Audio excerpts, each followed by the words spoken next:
Okay, good afternoon, everyone. Welcome to this press conference being held at government headquarters.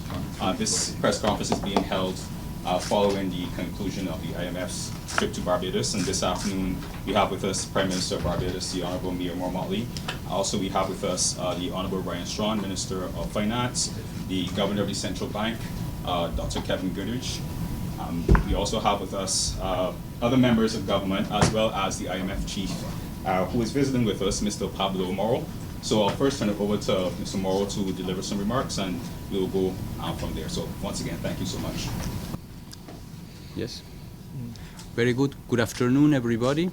We're very happy to be here, and we just concluded our mission for the first review of the Extended Fund Facility and Resilience and Sustainability arrangements that were approved by our board in December of last year.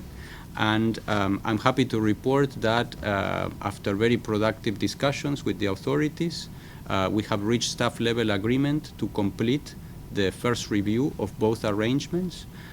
This is going to go to our executive board, expected in June, and that will make available to Barbados the corresponding amounts that for the first review of the arrangements.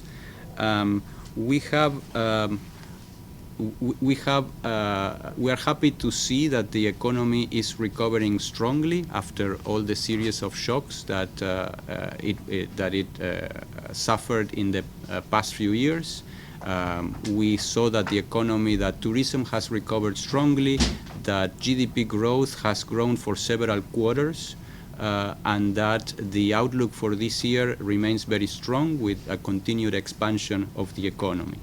We also see that international reserves are at very good levels, and that we see that the fiscal performance has improved very markedly last year, and the budget for this year is in line with the targets set under the BIRD program. We are also happy to see that the authorities keep on implementing the BIRD program. It's moving along, and the authorities are also implementing their ambitious strategy to build resilience to climate change and natural disasters, with a number of actions on adaptation having been taken, and a continued growth of the share of renewables in the energy matrix. So on this basis, we see a lot of encouraging developments, and we are very happy to continue supporting Barbados in achieving strong and inclusive growth and in meeting its climate policy goals. Thank you very much. Thank you very much, Pablo. And first of all, let me thank all of the members of the team who have worked assiduously for the last 2 weeks with the officials of the government of Barbados. As you have just heard, we have reached staff-level agreement, but more importantly, we do so from a position of strength and not one from where we started virtually 5 years ago. Ironically, we are 1 month shy of our first engagement 5 years ago, where we were going not because we chose to go, but we needed to go because our situation was such that we were the third most highly indebted country, debt per GDP per capita in the world. The story of the last 5 years has been most interesting, and I don't need to repeat it again this morning. Suffice it to say that we have now, as you've heard from the governor, as you've heard from Pablo, the first 8 consecutive quarters of growth, and we have also seen, for the very first time, the lowest unemployment since 2007. That is no small achievement. We've also seen a return to confidence, I should say, by the domestic banking institutions in the domestic capital markets. And I want to thank the new governor and the previous governor for working assiduously with the banks to bring back them to the table and to restore the confidence there. Inclusive growth was the phrase that you heard just now. It's not by accident. Anybody can show levels of growth once there's increased economic activity. We are not yet where we want to be, but what we've been able to do as a country is in this period of time not necessarily only bring and have the correct fiscal indices, not only prop up and stabilize our exchange rate, but we've also been able to ensure that Bajans have access to minimum wages. We've been able to put back and recapitalize the fleet in the Transport Board as we are continuing to do so. We've done it with the Sanitation Services Authority. We're doing literally the rebuilding that needs to be done in order to ensure the social capital stability that is necessary for us on 166 square miles. And we do all of this while at the same time seeking to create new opportunities for growth. Those new opportunities range from the renewable energy sector to us being able, as we said, to put in the early work to build out for Barbados a new pharmaceutical sector, to be able to build out the diversification of this economy through those things, as well as looking towards the establishment of a heritage economy, as well as looking towards ensuring that apart from the life sciences and the new food sciences terminal that we opened last November, that we also have a renewed purpose for agriculture and for manufacturing. The mission economy that we launched at the beginning of this month is intended to be the blueprint and the roadmap through which we say to all Barbadians, not just the government, not just the formal private sector, not just the labor movement, but all Barbadian households and civil society groups, that if we work together, the singular purpose, we can make it. We saw it happen with what we did to set out to save the dollar. We saw it happen with what we did to stabilize our journey with respect to COVID. We need to do it now to sustain the kind of growth that the country needs. Our housing program is pivotal to it. Our investments in renewable energy sector are pivotal to it. Our investments in training, because part of the difficulty that we have faced over the last few decades is that we have not sustained the level of strategic training in order to ensure that people are equal to the task that is required of them within the time frame and within the cost structures that are needed if we are literally to be competitive globally and to give people a reason for choosing Barbados over other countries. We do all of this against the backdrop of a climate crisis. And we do all of this against the vulnerability of more pandemics. But we believe that if we put in and continue the areas that we've been strengthening in terms of our public financial management, in terms of our institutional strengthening in the Ministry of Health, in terms of our institutional strengthening in education and training, in terms of our governance review and the constitutional reviews that are taking place, that we can reposition this country to secure its future for the next 2 to 3 decades. What we do in the next few years, what we do between now and 2030 will make sure that the country has the capacity to be able to withstand what is likely to continue to be a period of great instability globally. So I thank you for coming. I thank the officers for being able to have the engagement with our own officials and to ensure that we use this as but another building block. As I said, we are not near the destination. We have, and our destination is to be world class by 2030 in a number of key areas. So you may well call this halfway.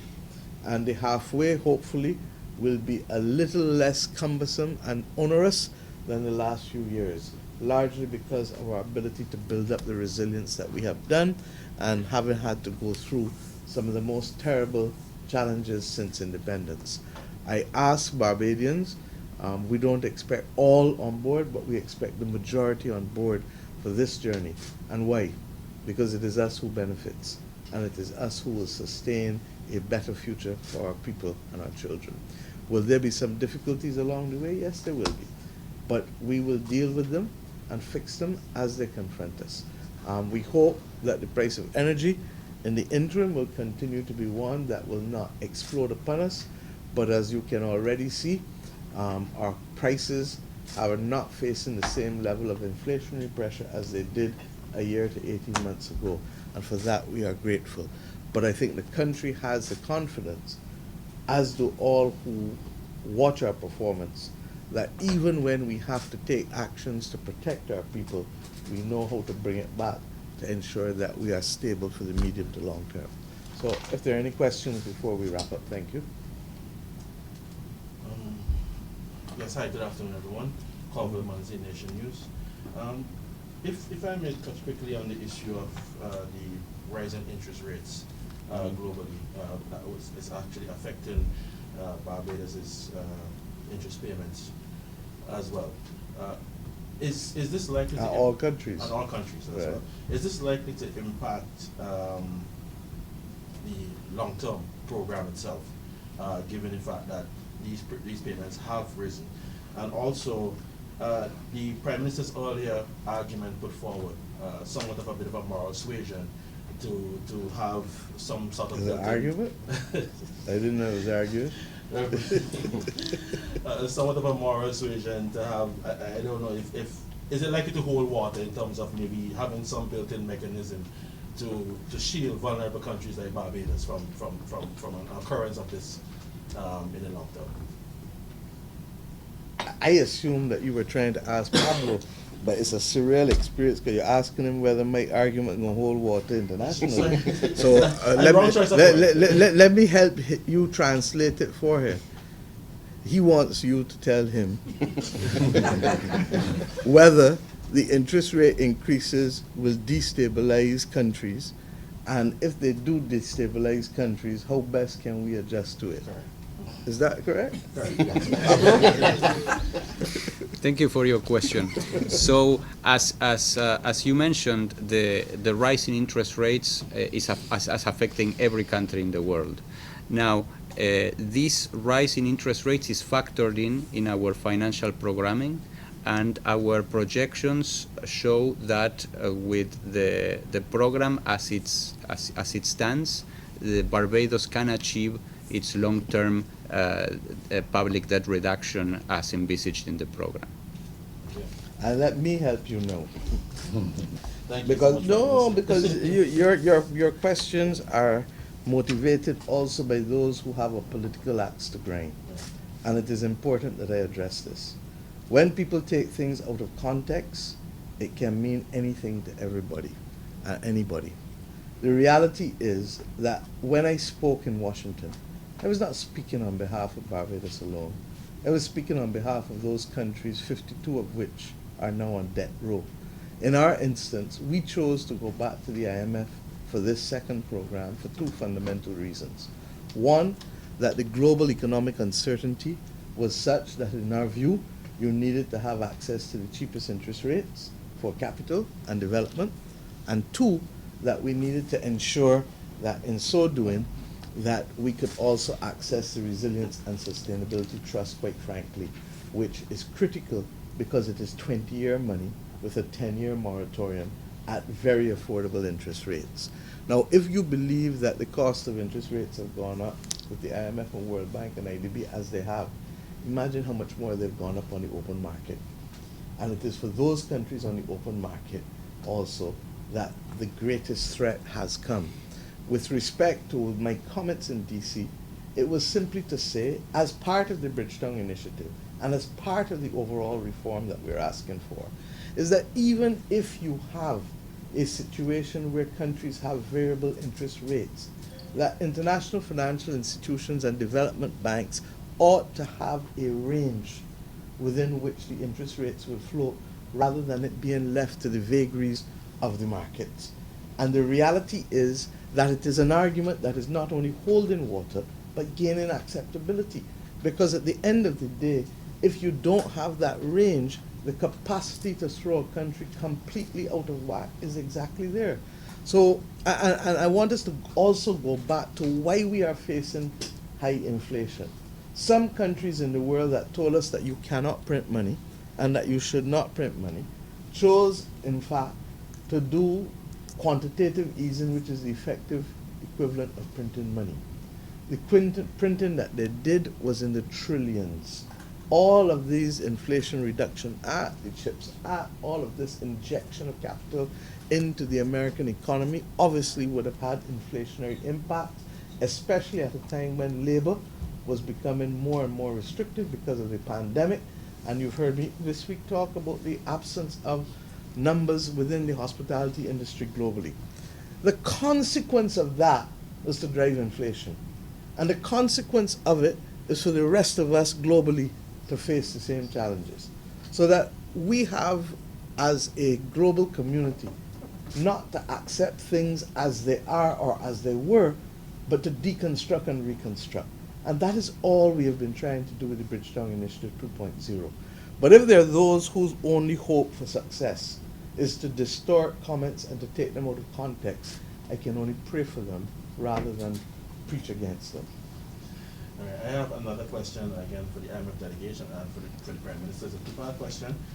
Firstly, as it relates to the SOEs, which is an integral part of this, this second board program, Madam Prime Minister, could you give us an update as to where we are at with the reform of those SOEs, and to the IMF delegation, are you happy where we are at with that component of the program? Thank you. I've said to the country in the budget in March that we are well on our way with respect to all of them. The reality is that Bajans understand the metaphor of dominoes. You don't pull a hand in dominoes and skin it up at the same time. The government has a policy framework for each of these state-owned enterprises, and they are at different stages of consultation, either with the industrial partners that we have in terms of the labor movement, or in some instances with the stakeholders in the particular sector. Up to Wednesday, I spent 5 hours with the Queen Elizabeth Hospital going through things that we can do to streamline the expenditure, and we'll meet with them again to look at streamlining its further capital program. The Mass Transit Authority and the Transport Board is well on the way in terms of its planning. The Barbados Agricultural Management Company and the repurposing and restructuring of our sugar industry. I have made it clear how many times in this room, plus outside of this room, that the government of Barbados cannot sustain the subsidization of the sugar industry, and therefore what is coming before us is a program that looks at the different investors and stakeholders that will help us use renewable energy in order to be able to take the liability of sugar off the taxpayers of this country, as it has been on for over 50 years and over $1 billion and counting. With respect to the CBC, we know that there are deep in negotiations with respect to a purchaser, and once again, I'm not going to compromise those discussions by speaking publicly to things. My duty is not to be able to ensure that you know every single detail along the journey. My duty is to make sure that we get to the point safely. We were well on our way in 2018 and 2019, as you know, and a number of entities had been reformed, and then we had to pause literally in 2020, 21, 22. The biggest victim of that pause was the Transport Board, and there's no doubt about it. Why? Because the public emergency restrictions precluded the level of density on traveling buses that would have allowed it to maintain itself with the increased bus fares that we had at the time. As a result, we now literally had to start back from scratch late last year in terms of the repurposing of that. It is our judgment that we should finish most of them over the course of the next 12 months. As to which ones come first and which ones come last, and the sequencing, rest assured that in the good old business saying, you can hide and buy land, but you can't hide and work it. So you don't have to wonder where the state-owned enterprise reform is going to end up, because it has to be public knowledge, if only because we have to engage with labor and we have to engage with the other stakeholders that are affecting it. So I'm reasonably happy with the progress that we're making, but I would also tell you that I have my ministers and the SOEs on a very tight timeline, and that they are under pressure to maintain that, because we don't want to sustain that effort well beyond 2024. Thank you very much. So to answer your question, yes, we received the authorities explained as the Prime Minister just did how the plans the reform plans are coming along, and this is in line with the BIRD program. So yes, I think it's in line what has been set under the BIRD program, and in any case, it's not for this review; it's for a future review. But yes, we are satisfied and encouraged by what we heard. Once again, I thank you for voicing the concerns of the opposition. Madam Prime Minister, that's not my But I only telling you because I'm very careful and I see how people are trying to make an issue out of something that is part of a normal process. And you don't just wake up and have SOE reform because I say it. You're talking about institutions that have been in existence in some instances for more than 50 years. And they require, therefore, careful deconstruction and reconstruction because it is not about a game or an exam. It is about people's lives, and it is about ensuring that services continue to be delivered, even if not in the exact way that it has been delivered over the course of the last 50 years. Okay? Any more questions? Yes, ma'am. You may have to come forward and stand up, or come forward and sit down, one or two. Good afternoon, my dear. Thank you. Prime Minister, as we were speaking about growth and you outlined several different industries, I was wondering, because we also have capital projects in the pipeline, can you give us an update as to the start? Once again, there are tons of projects in the pipeline, but I'm not going to get into the business of exciting people and headlines. You know, I told my cabinet a few months ago, I do not want to come to the groundbreakings, I'm coming to openings. You understand? Because I understand that at this stage now, do not get distracted. Just finish the job. And therefore, whether it is the commencement of projects that started late last year that you can see, you see the crane on Hastings Main Road, whether it's the showroom that you see down the road, whether it is I'm meeting with investors from the Royalton next week. We're flying in. The Marriott investors were in. We are doing the geriatric hospital. We are in the midst of our housing program. I can go literally the Pendry Hotel, finish the underground tunnel, which would link the properties in order for them to start their investment, whether it is the application for the new sugar bond, for the sugar bond to be turned in to an entity that will look to provide animal feed and to provide competition to Roberts so that we can have more competitive prices with respect to our agricultural people, whether it is the signing off of the complex at Lears that effectively is what we talk about when we talk about the Barbados Guyana Food Terminal. All of these things are well and on stream. And in fact, when I met with the Growth Council, I'm happy to report that Mr. Doddridge Miller has agreed to serve as chair of the Growth Council, and on that council is also Sir Roy Trotman, Dr. Arnold McIntyre, Mr. Nicholas Brathwaite, who is a distinguished Caribbean person in Silicon Valley with a major hedge fund with investments in over 200 companies that are cutting edge technologically wise. Ms. Shelley Williams, who is chairman of the BTMI, Senator Andrew Malalu, they have all agreed to serve, and Mr. John Williams, who is chair of Invest Barbados as well, from the Cave Shepherd group of companies. They've all agreed to serve to help us do what? Promote the opportunities for projects, help us be able to close things where necessary, and to help us identify the obstacles so that Barbados delivers, as I promised early in the year when we spoke to the country, that we're in a position to do that. So I will ask that Senior Minister Duguid, who's in charge of the infrastructure, periodically give updates to the country, probably every quarter, but suffice it to say that my problem now is identifying new areas of land for people who want to invest. And we've reached that stage. And that's why I keep saying, and that we've reached a stage now where training and doubling down on training and institutional reform is what is going to carry us the extra way.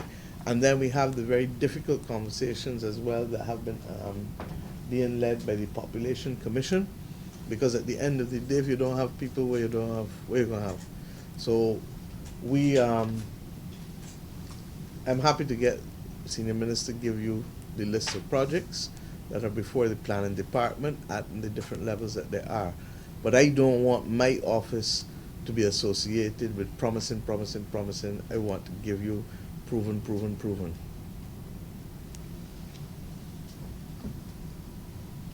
Any more? I want to thank everybody then, and to say to you that hopefully this is the first time I feel as though we're almost back to normal. And we went through a period of time with our engagements with the IMF, as you know, where this was no longer a feature. As I said, we are here now not because we have to be here, but because when we looked around, this was the best option for us in a globally economic uncertain environment.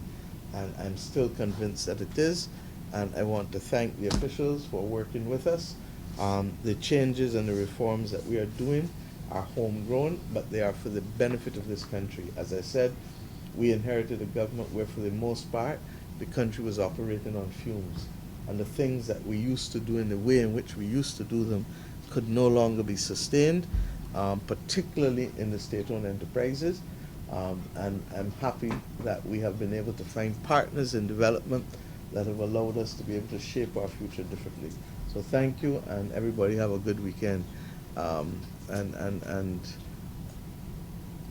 I urge those who are visiting us to remember that we have some amenities called perhaps the best ocean in the world, and told that you have not had a chance to get in it. Please make some time this afternoon and go into the sea and know why it is that Barbados has the highest repeat visitor factor in the region. Thank you very much. Thank you. Thanks. Thank you. All right.